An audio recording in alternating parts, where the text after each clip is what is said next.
আসসালামু আলাইকুম, welcome to my page Neela's cake বাড়ি। আপনারা সবাই কেমন আছেন? আলহামদুলিল্লাহ, আমিও ভালো আছি।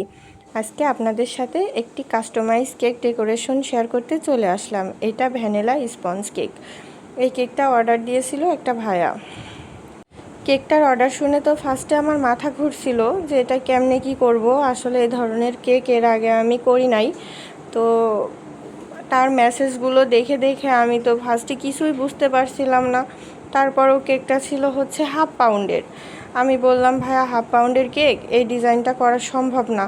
তো কাজ করতে করতে কেকটা প্রায় 1 পাউন্ড হয়ে গেছে, মানে 1 পাউন্ডের হয়তো সামথিং কম হবে আর কি। তো কেকটার অর্ডার নিয়ে আমার তো অনেক মাথা ঘুরছিল। উনি ফার্স্টে আমাকে বলছিল যে 1/2 পাউন্ডের কেক লাভ শেপ করে দিতে।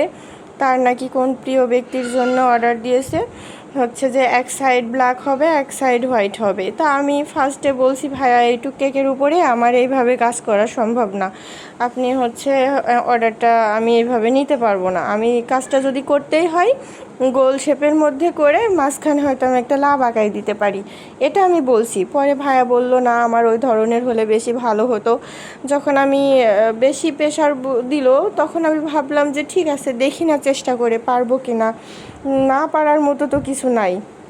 পরে যাই হোক, কেকটা রেডি করে নিয়ে ছোট্ট একটা কেক লাভ শেপ দিতে গেলে তা আসলে অনেক কষ্ট হয়। তারপরও চেষ্টার কোনো ত্রুটি রাখিনি। তারপরে হচ্ছে যে লাভ শেপ স্লাইস করে কেটে নিয়ে আমি ক্রাম কোট করে নিয়ে লাভ শেপ দিলাম। দেওয়ার পরে হচ্ছে ব্ল্যাক কালারটা আমি নিয়ে আসলাম। ব্ল্যাক কালার নিয়ে এসে হোয়াইট এক পাশে দিয়ে ফিনিশিং টেনে নিয়ে ব্ল্যাক কালারটা লাগালাম।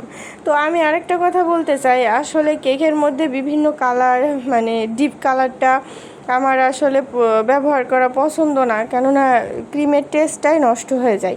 যারা হচ্ছে বেশি ক্রিমে হচ্ছে কালার মিক্সড করে কেক চাই, তাদের তো আসলে কিছু বলার থাকে না। তারা হচ্ছে হয়তো বা পছন্দ থাকে, কোনো ম্যাচিং থাকে, তারাই এইভাবে হচ্ছে কেকটা অর্ডার করে, তখন আসলে কিছু বলার থাকে না।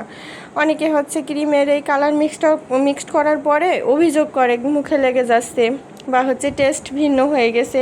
তো তাদেরকে বলবো যে আপনারা এই ধরনের কেক নিলে তো অবশ্যই টেস্ট ভিন্ন হবে বা কালারগুলো মুখে লেগে যাবে। এটা তখন আসলে যারা কেক অর্ডার নেয় তাদের কোনো দায়ভার থাকে না। তো যাই হোক, অনেকের ড্রেসের সাথে ম্যাচিং বা পছন্দ থাকে, এই জন্য হয়তো বা এইভাবেই নেয়। তো আমি সাজেস্ট করি বেশিরভাগ যে হালকা কালার বা ফুল হোয়াইট কালার নেওয়ার জন্য। সেক্ষেত্রে কেকটার টেস্ট হচ্ছে যেমন তেমনই থাকে। যাই হোক, কথা বলতে বলতে যে কেকটা আমার প্রায় রেডি হয়ে গেছে। আসলে কাজ যখন করছিলাম নিজের কাছে অসাধারণ লাগছিল। কেমন হলো অবশ্যই আপনারা কমেন্টে জানাবেন।